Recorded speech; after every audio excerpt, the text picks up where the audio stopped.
Hey there, folks. So I guess what we need to start doing now is we need to start looking at the referendum result objectively. And you need to, I'm dismayed by this, as I'm sure you are. But the reality of it is, this is pure class war. This is about the rich getting richer, and it's about the poor becoming much, much, much poorer than they already are. Right now, all around the globe, doesn't matter where you are, Brazil, Paris, Russia, Indonesia, it doesn't matter, Australia, wherever. There's growing social unrest right now. Massive social inequality, no matter where you are. There's indigenous farmers being killed. There's British companies poisoning Indians in Brazil, right now. There's activists being murdered. And these things are all happening right now, and they're happening because of the capitalist system that we live within. And this referendum was an attempt to diffuse our growing social unrest at home, austerity, the cuts, and the massive inequality here as well. And, the referendum has played upon people's fears. It's making common men, people like you and I, feel unwelcome here. There's this growing nationalism and bigotry. And when we went to the ballot box on Thursday, we were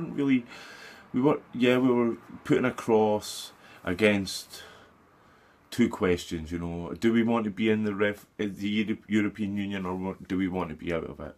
But essentially what we were doing is we were voting for the type of world that we want to live in.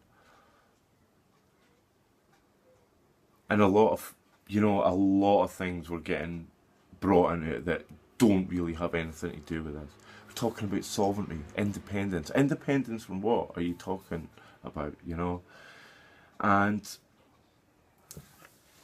the real winners of this referendum are the Tory government.